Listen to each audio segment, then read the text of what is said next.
Hello everybody, welcome to the United Stands. I'm Mark Goldbridge and this is your latest Manchester United news as Man United prepare to make a decision that they're going to regret. Also, Zirkzee makes a transfer decision. These are two separate stories, by the way. I think some people think it would be a mistake to let Zirkzee stay. That is not what we're talking about. We've got two different stories here.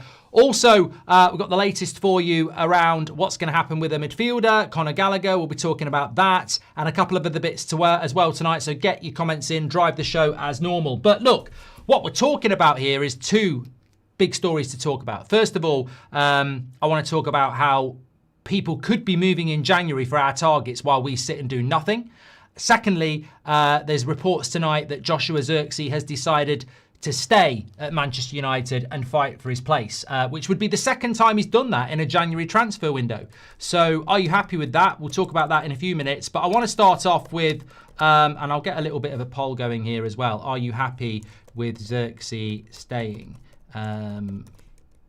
And I'll give you my thoughts on that in a moment. But look, you might have watched this show this afternoon at 2 o'clock with Beth. There was a story coming out that Chelsea are increasingly concerned with their recent form, so much so that they would be willing to dip into the January transfer window. They have got midfielders. They would like Mainu, but more importantly, Lavia is an injury concern for them. So they're looking in the January transfer window, and names like Wharton and Anderson have been mentioned. Now, look, that could be completely and utterly speculative, but Chelsea have done this before. There is a blueprint, literally, from the Blues of Chelsea that if you want a midfielder and they're really good, there is a real opportunity in January to put the money on the table, do the deal before anyone else can. That's exactly what they did with Enzo Fernandez. So it's slightly concerning that those rumours are coming out, 3 weeks before the January transfer window opens, and we know they've done it before, and we know they're interested in Anderson and Wharton. So I think that that is an issue that Manchester United will regret majorly. And we were talking about this last night. And yes, I'd had a bit of liquid alcohol, beer in me, and I did get very animated. But look, this is something we're going to regret. You know, I can leave it at that if you want. This is something that Manchester United are going to regret big time with their ridiculous policy of ignoring January transfer windows and thinking that they can compete for players when they don't know they've got Champions League football with people who have Champions League budgets. Mic drop. And that's the concern, isn't it? You know, if you do get a Chelsea that could, and we've mentioned this before, they're going to regret this. It's a huge mistake to sit there and go, we don't want to do anything in January, we're going to wait till the summer. What if somebody does do a Chelsea in January and goes, well, we have the money, we want the player, and what a great opportunity it is to jump ahead of everybody else while they're waiting in the summer. Let's go now. And it would not surprise me at all. And we mentioned this a few weeks ago, we mentioned this a few weeks ago. What if other teams do something in January? I mean, in fact, they will. Like we've seen Chelsea do it. We saw Man City do it last year. Somebody, or, you know, even Aston Villa brought a lot of players in January last year. They got Malin, they got a few loans as well. So teams will do something in January while Man United, who I don't actually think were that good, sit there and go, no, we won't do anything. We're going to regret it. It's going to be a huge mistake. And it bothers me because, as I say, you don't do anything in January. You wait till the summer, and then you're competing against 4, 5, 6, 7 top teams across Europe with Champions League budgets and Champions League football, and you're sort of like going, wow, we always wanted Belabor. And I can see that happening. And as Mark says, what if it's only one? What if it's only one player that we're going to go for? And as I said, I was saying this to Beth today, I actually think it will be Belabor, and that's it. I think significant signings that you'd go, oh, that's something to look at. I think it will be Belabor, but because I don't think we are what we preach. I don't think we are a club that moves ahead of everybody else. I don't think we are a club that goes for our plan A and gets our plan A. I think we're a club that sees what everyone else is doing, realises we can't get it, and end up with the player that people don't want, which is what's happened multiple times before. So this is such a key area where we need two players. And yeah, I mean, look, it concerns me. But look, I suppose we're just going to sit there like we have done for the last 10 years and go, I told you so. But what does that do for us? We're the ones that suffer. We can sit there and see the warnings. We can sit here and go, we're going to mess this up. But fundamentally, it always comes back to the same thing. If the Glazers had sold the club and we got proper owners in, we wouldn't be in this situation. We're just in this perennial cycle of incompetence that sinks us, and we still have owners that sit there saying that January transfer windows are for panic buys, which is just complete and utter nonsense. But look, I don't even know what to think about it. I don't even know what to think about it. I sort of look at it and go, what are we doing then? What, are we just going to wait till January the 31st and hope that nobody else goes for a player that we want? And even then, in the summer, they might go for a player that we want and we still don't get them. I think if United had any ambition or any, intelligence, they would be moving for somebody in January, like they did with Baleba in the summer, and trying to get a deal done. Now, we didn't get the Baleba deal done, and in some ways that's a real positive, but we did have talks and Brighton whacked a silly price on it, and we didn't do the deal. And in hindsight, we were right. But that doesn't stop us doing it in January for somebody else. Stuttgart, Stiller, Palace, Wharton, Anderson, Forest, they're unlikely, but they're not impossible. And what if somebody else does it? We're going to regret it big time. And that's what worries me the most. Aston Villa have just agreed a deal for a kid from Brazil to bolster their attack, as per Romano. And United are content to sit and procrastinate, says Emily Derry. I think that, just on that, Emily, I think that, I personally think United are, and I haven't looked at this in great detail, so just bear with me for a moment, because I want to talk about this Zirkzee story that he's decided to stay. I think United are looking at the fixtures and thinking that by the time mid-January comes along, we'll be in and around the top four, and there won't be much of a demand for it.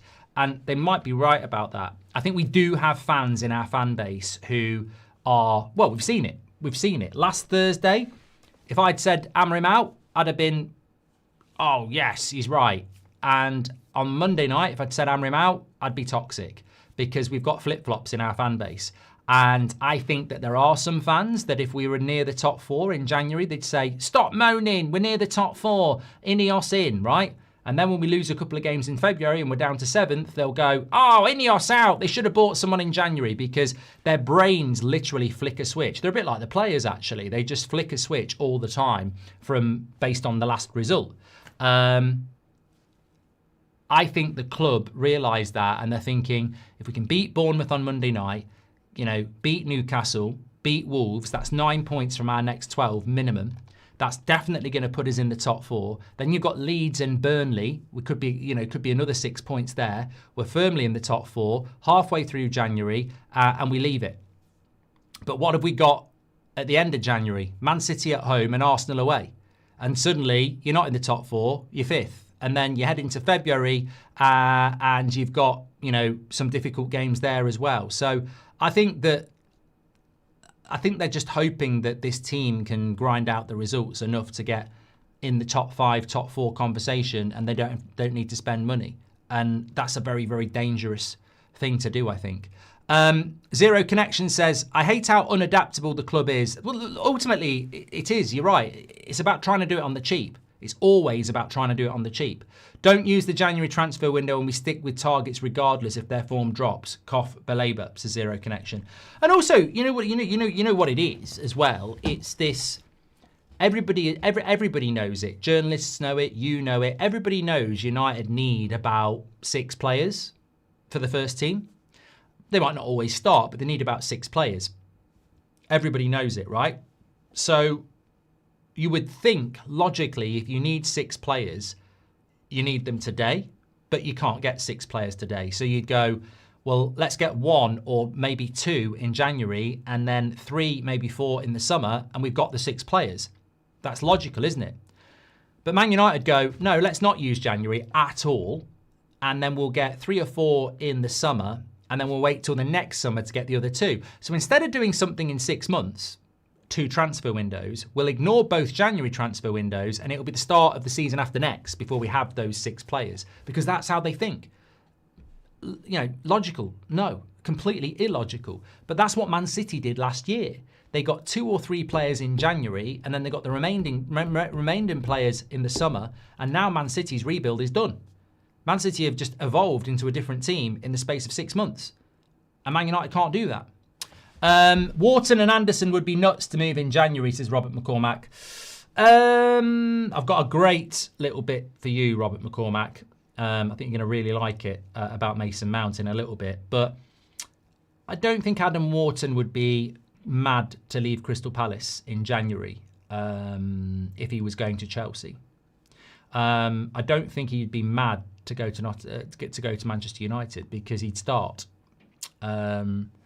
So I understand the Elliot Anderson one is a little bit more dependent on what's possible. But you know what?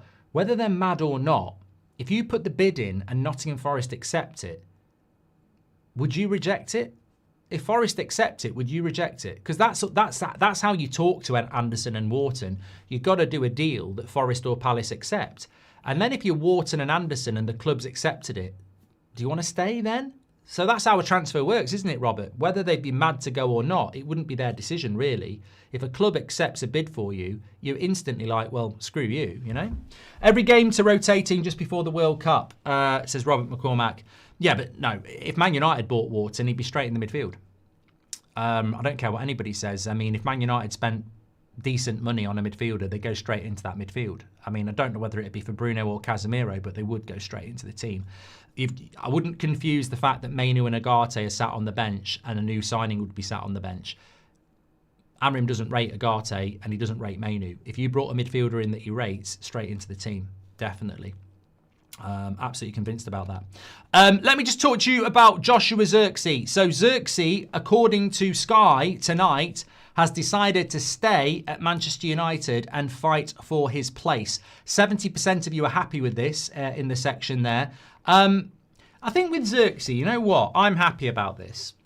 I'm happy about this because I like Zirkzee. I think I was always quite intrigued about the signing, and I do like Zirkzee. So I sound like I'm trying to convince myself there, but you know, I've said it for 2 years that I like Zirkzee, so I'm not trying to convince anything. The issue with him is I just don't know what he's going to be at the club, and fighting for your place, I think, depends on injuries. And without injuries, I don't know where he's going to fit in. I almost feel with Zirkzee, we're just delaying the inevitable, and that's from somebody who's a fan of him. I don't see where he fits in. If you think about the game against Wolves on Monday, we have no Sesko, and he doesn't start. So Sesko's going to be back very soon. You've got Mount, who's ahead of him. You've got Mbeumo's ahead of him. I think he's like 5th choice, isn't he? When you think about it, Mount, Sesko, Mbeumo, and Cunha would be ahead of him. So he might get game time with the AFCON coming up. I completely agree, but I don't accept that he is gonna break into the first team, unfortunately. I just don't see it happening. I think he's a very talented player and I'd like to see it happen, but I don't think it's gonna happen. And I think the warning sign really is that he's been in this situation. I've never known a player like it, and maybe one of you have, maybe at another club, I don't know, but I've never known a player that as soon as we signed him, he was leaving. And it's been like that for 18 months. Every month he's leaving. And exactly the same thing happened last January. We thought he might go, and then he started getting a bit of game time because he likes it at Manchester United. He does. He's popular. He's well liked. We all know that. So he wants to stay, but his career never really kickstarts. So he's, you know, and he's a decent player that a lot of Italian clubs like because of his time in Bologna. So he suits the game. They want him. And he's in this weird situation, and we're in this weird situation where he's not one of those players that if we wanted to get rid of him, we can't. He's not like Agate where we'd have to take a big loss or loan him out. We'd get the money back on Zirkzee because we didn't pay a lot of money for him. 30-something million, wasn't it? So we can move him on, and he is wanted, but he wants to stay here. And for the second January transfer window in a row, he's deciding to stay and fight for his place. Will this happen next January? And I think that's my concern. With Zirkzee, I'm happy he's staying. I don't personally think United want him to go in January. I think United, well, look, let's call a spade here. Zirkzee deciding he doesn't want to kick up a fuss and leave is music to the Glazers' ears, because they don't want to replace Zirkzee in the January transfer window, and they would have to. So it's a job they don't have to do now. So Zirkzee's actually helping the club out. Whether he goes in the summer or not, I think is a different matter. But I think that he's probably resigned to the fact that he won't be going to the World Cup with the Netherlands unless something incredible happens. So he's probably thinking, I'll have better options in the summer. I won't be in the World Cup. There won't be a lot of business that can be done, so I might have my pick of 4 or 5 clubs. So I think from Zirkzee's point of view, he's probably thinking January's not the time to go. Let's see what happens between January and the end of the season. Man United will be going, thank God for that. We haven't got a player wanting to go that we need to replace, because we don't want to do that. And I think it will be kicked to the summer, and we'll see what happens, which I think is logical for everybody, because I like the player. I don't think we can replace him in January. And ultimately, I think he's a decent player in this system that can play a couple of roles that would help us. Long term, I think he's going to end up going. I don't think we're going to be able to satisfy him with game time at the frequency he deserves it. But for now, I think it's a positive that he's staying, and I do like the player. But long term, I've never known a player being linked with leaving every month since they've been here. So, yeah. And also, you know what? In a way, it's a very short transfer window. And with Zirkzee staying, we can just focus on the midfield and go, well, what are you doing then? Because that's the one. United are terrible in the January transfer window, but we've got 31 days to get a midfielder in and let Man Utd go. And that will be the focus now with Zirkzee staying, I suppose. So that's a positive. Chris says Zirkzee staying is another place in the squad that could be filled by a new signing or a youth player better suited. Well, it is, Chris, but you and I know that the club are incapable of doing anything in this January transfer window anyway. So, yeah, I think it focuses in on the midfield. Brandon says, are we seriously signing Ramos? We have been linked to Sergio Ramos, but I mean, I'm calm on that. I mean, I'm absolutely calm on that. He's not what Man United need. And it's not something that, I don't like this policy that Ineos have implemented, where they don't really want to sign players over the age of 26, and they don't want to pay big wages. So that prevents us from signing Sergio Ramos, who is 39 and will be 40 in March. We're just not going to do it. We won't do those types of deals, and we shouldn't do those types of deals.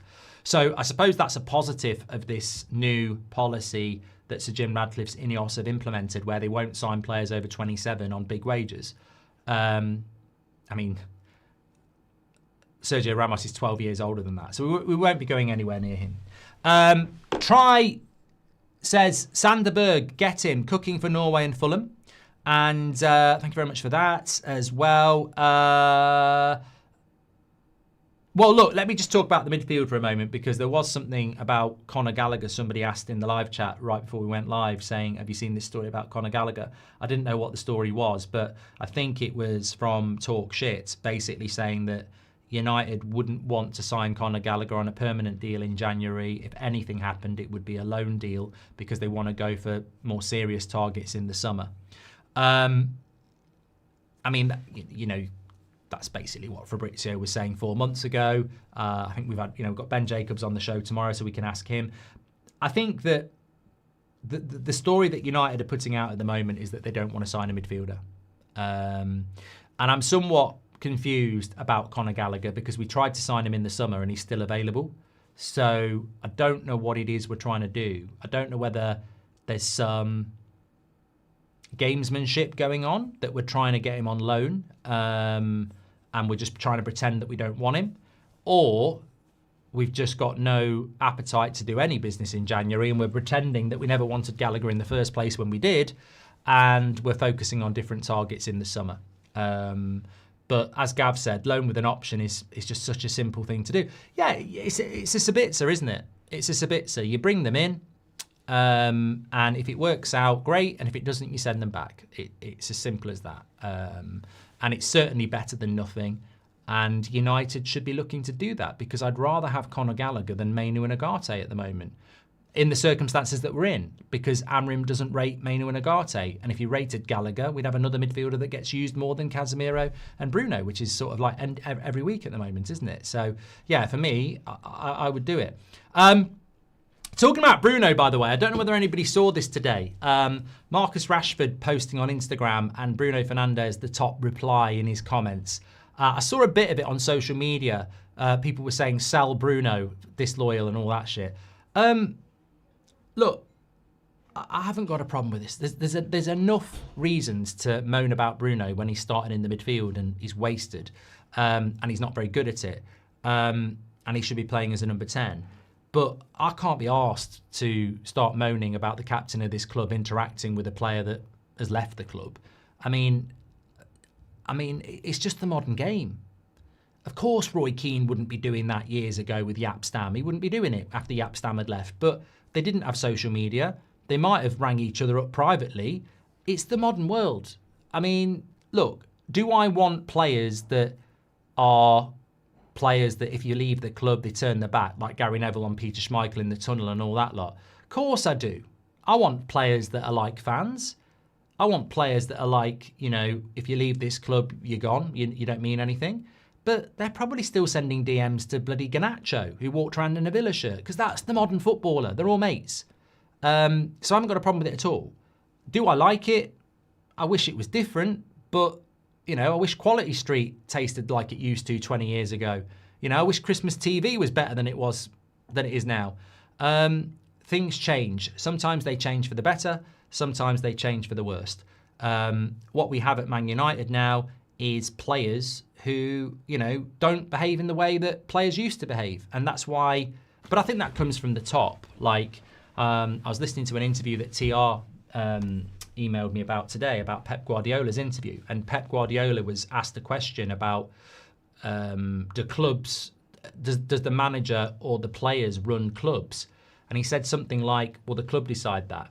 You know, either the manager's in charge or the players are in charge. And I think he was referring to Xabi Alonso, where it feels like the players are in charge and Xabi Alonso isn't, you know, the players don't like Xabi Alonso, so his job's in danger. Whereas at Manchester City, Pep Guardiola's the boss. And I think Pep's absolutely spot on. I think that, you know, clubs decide whether players run the club or managers run the club. At Man United, who do you think runs the club? The players or the manager? And that's just the modern world we live in. And we don't actually have an ownership structure that in any way, shape or form represents what we think the club is. And we're actually being infected by fans who don't realise what the club is in as well, who think that, you know, being in the position that we're in is progress, when, you know, that's not the standards that we're used to. But that's because that's what's being... Basically, you're diluting it, aren't you? You're diluting the standards of Man United. The longer we stay away from where we used to be, the more people get used to the now. And the now is very, very sad. It's very, very sad. We don't have anybody running the club who knows what the club's all about. We have players who effectively do what they want. You know, they can refuse to do interviews with the class of 92, apparently. They act like spoilt little brats. They're on Instagram as soon as we win a game, no matter who it is. And then if we lose, they go and hide. And, you know, they don't really get the fact that if you start interacting with someone like Garnacho on social media, we don't really like the way Garnacho treated this football club, but they don't care because that's the bubble they live in. So I don't really care about Bruno interacting with Rashford. At the end of the day, I want Rashford to do well at Barcelona. He didn't walk around in a bloody Villa shirt, did he? Well, he only on loan because we sent him there. It's just the modern world.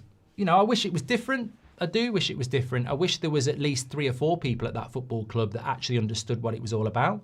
I certainly think, as I said the other day, if you had someone like Nicky Butt in the dressing room, I think he'd be saying stuff like, I don't want to see you interacting with ex-players on Instagram. It's, you know, it sends the wrong message to the fans. You could say that to them. Be interesting how they reacted to it. Nothing wrong with that, you know. Nothing wrong with that.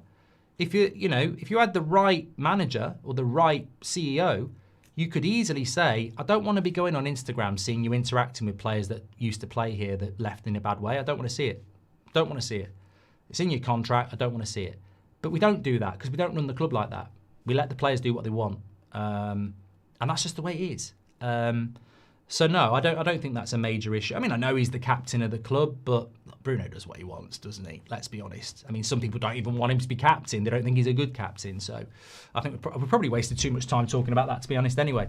Information about the team and transfers has been more tight-lipped since Ineos and the English media isn't the most reliable. After what happens in the window, both us and other teams are going to react, says Areki. Mark, I can't stand the way the fans are after Dorgu. Where are you on that, says Yorkie. I like this question. I really like Dorgu. I obviously have my career modes that I play every year. I need to get back on mine, actually. I'll do that next week. And, you know, I'm aware of the players like, what's his name? At Ajax. What's that 17-year-old at Ajax's name? Begins with an M. You can tell I haven't played it for a while. Obviously, Hato from Ajax. There's a clutch of players that are really young that you become aware of when you play career mode and manager mode. Mocchio, that's it. You become aware of these young sort of hipster players that are going to be really good in the future. And Dorgu, before I even knew United were going to look at him, was one of those players that is an up-and-coming potential really good left-back. So I have a soft spot for him because I think, you know, before I even knew United were in for him, it was a name I knew. And you're always going to have a soft spot for a player that you know about before they even get near you. It's like Nusa at Leipzig. I've liked him for a couple of years now, and I'd love United to sign him, which I don't think they will. So I like Dorgu. I had a pre-existing knowledge of him, and I do like him. Where I do have sympathy with people that are being critical of him is what I was talking about before. We're just such a bad run club. And when Amorim needs players to play his system, a 20-year-old who's had half a season in a lower Italian club is probably not the guy to throw into a Man United side. And I was very excited about the signing, but in hindsight, this is why I'm not excited about the constant influx of young teenagers who are going to be the next Caicedo or the next Mendes. What a silly signing, really. Like, he is a prospect who's going to take time. At his age, Patrice Evra wasn't even at Monaco, and we signed Evra from Monaco. So that's how young he is. We're not set up to take prospects and develop them. That's my problem with Dorgu, is that I think it's really unfair on him that we bought him and threw him straight into the team, expecting him to be an instant solution when quite clearly he does need to develop. But this fan base has got no patience. So I think Dorgu's a good player. I think if he was at the right club, getting the right development, he'd be a really good player. But at this football club, it's not the place for them. It's not the place for them. We're really a bad environment for developing young players. And I hope he can push through it, because I think he can be a good player. Same with Yoro, same with Heaven, same with Sesko. But, we have to put our hands up and say collectively as a fan base, we're not set up for this, and we're not very good at it either. We're not patient enough. We're so irritable because of how the club's run. It's not the place for young players. So I do like Dorgu, but I don't think it's the right environment for him, if I'm being honest. Constantine says, do you ever see Ineos walking away? No. Mate, if you were like fed up at work, right? And you're fed up of getting up and, you're fed up of getting up early and you're fed up with your colleagues and you're fed up of taking all the shit. But in the next 6 months, you're going to make a load of money out of it. You ain't going to walk. You're not going to walk, are you? At present, do you think Amorim is good enough, says Matt? Hey, that's a bloody different way of asking me something. At present, do I think Amorim's good enough? No. Come on, let's be honest. No, absolutely not. His win ratio this season isn't good enough. The football isn't good enough. He's starting to contradict himself in interviews, which is concerning. And he looks very tired. So he doesn't look confident. So at the moment, I don't think he's good enough. But I want him to be given the season because, you know what? I can't help doing this, and it's so stupid. I look at the fixture list and I go, Bournemouth at home, they play a high line and open. That's perfect for us, long balls. Villa do the same, play out from the back. Newcastle at home, who knows, Boxing Day, they might be full of turkey.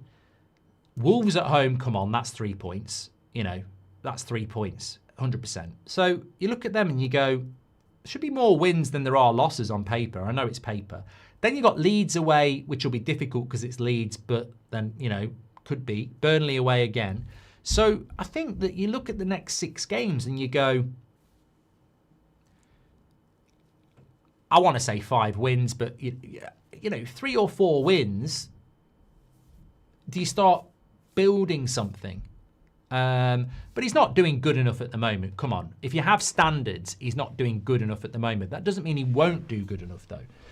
It's the players that sell shirts and bring in the revenue, says Simply Red. So you're saying that you think the players are the ones that are in control at Man United and not the manager? I don't know. I don't. Well, I do, but I don't. But I do. But I don't. I mean, I know who was in control when Mourinho got sacked. It was the players. The players sacked Mourinho and the club back to the players. So we have had scenarios where the players are in control. I don't know now that that's going on. I don't know. But then again, you look at this summer, it was up to Bruno whether he wanted to go or not. Man United didn't make a decision.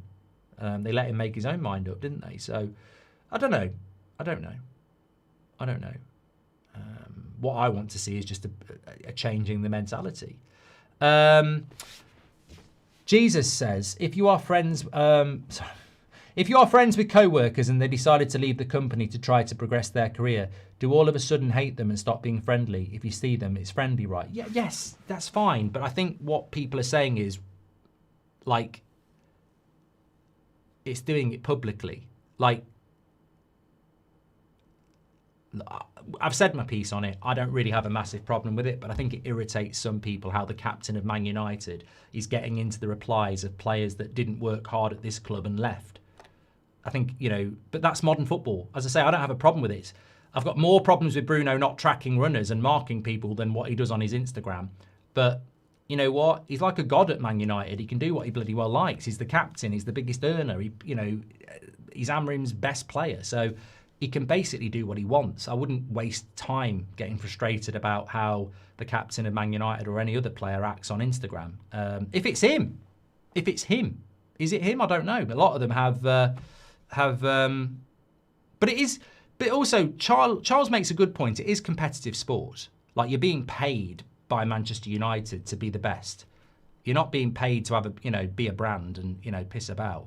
But I don't think it's that deep. Realistically, why are we so early? Man City, Real Madrid on That's Football. Looking forward to it. Really looking forward to it. Right, Robert, I'm sorry, I've just remembered this. So Robert McCormack, this is for you, a legend of the chat. So he's a massive fan of Mason Mount. So I've gone and done a little bit of homework. There is a story out there at the moment that Mason Mount's win ratio is 70% when he starts games for Manchester United. So 70% win ratio for Mason Mount. So I was like, you know what? We really could do with knowing what Mason Mount games he started this season. Let me just tell you something as well. Let me get this. This will be very interesting. What is the percentage of 7 in 15? God, it's slow tonight.